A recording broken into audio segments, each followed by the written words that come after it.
metacarpals. First off, what are they? For anyone who doesn't know, metacarpals are the bones within your hand. So you can kind of see them here. That bone that's going right through there, those are the metacarpals, everything in here. Your thumb, that bone right here, that's the metacarpal of the thumb. The rest of your fingers, so the end here and then all of these are what we call the phalanges of the fingers. So those are the bones of the actual fingers themselves. So when we talk about animating the metacarpals, essentially what that means is when you're posing out your hands, you're not using just the fingers, the phalanges, you're animating these bones as well, as long as your rig has those controls, and ideally they should. The reason why we animate them is because they move in real life. We don't really notice it because our fingers do most of the motion. But if you look at your knuckles here, let's say I put my hand like this, notice how flat those knuckles are? Let's kind of get this here. Those knuckles are pretty flat right there. If I do this, look how round they become right there. See that? How it pulls away from the pen? The metacarpal of my pinky is curling down and pushing down there. And when we do this, you can see that it's a really round shape because everything is curling in. Same thing if I widen my hand or close them in. It's hard to see because we've got the muscle pad here, you've got your thumb, all of that. But the metacarpals are closing in and out right there, very slightly. So we need to animate those. And it really just depends on what hand shape you're doing.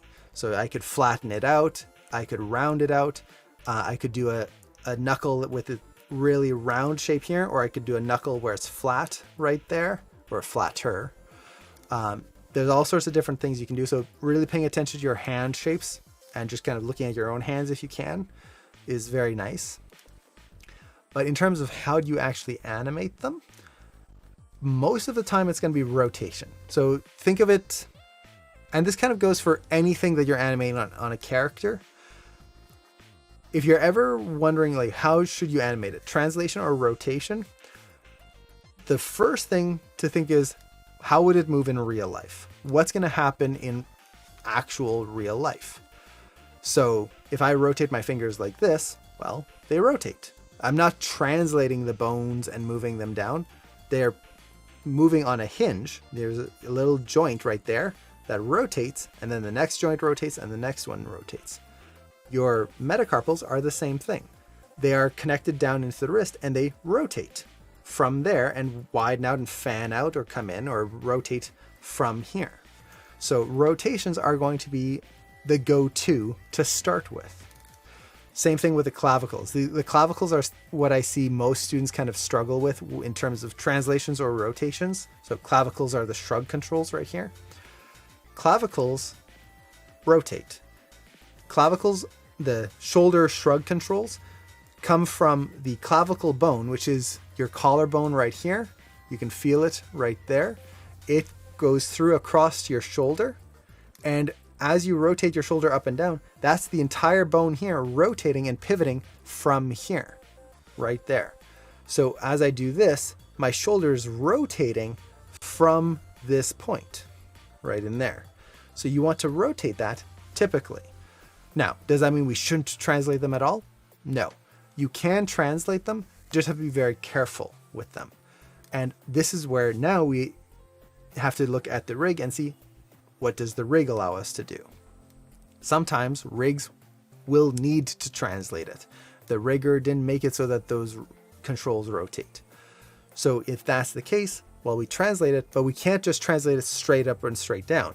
We still have to think about what was happening in real life. So if I move those shoulders up, they're going to move up and then in because they're rotating. So you see my fingers here.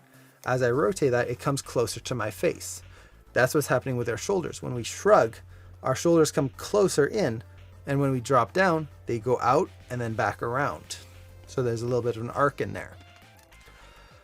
So if your rig doesn't allow you to rotate the metacarpals and you have to translate them, just keep in mind that they're arcing out. They're not just sliding sideways or like up and down or something like that. There's going to be an arc slightly to it. So Let's see, make sure and yeah, you use them to shape the hand a little bit. Mostly it's adding a little curvature in the knuckles. And then the other big thing is making sure that you're getting the V shape in the fingers. A lot of rigs, when you open up the hands, you'll notice that if you look at the lines of the inner finger here, they're going to be parallel. So you're going to have two fingers that are kind of lined up like this. They need to be lined up like that. There's V shapes in here. None of my fingers are parallel unless I press them flat against each other like this. So if your fingers are starting to get those weird parallel lines or like weird gaps in them, move those metacarpals in, and that's going to get you that more natural hand pose. And whether to add it in polish or in blocking, I'm a fan of putting it in blocking. I'm a fan of doing my hand poses early on. Not that they're going to be polished. I'm not going to go in and fine tune every tiny detail and get the perfect silhouette and all of that stuff. But I will try to get a good basic hand pose in blocking. And that just makes it easier for me later on. Now, how much detail am I going to put in? Again, not that much. I want to work quickly, but I don't want to just ignore those metacarpals because they are a big part of posing. So it's going to be a quick addition, and then I can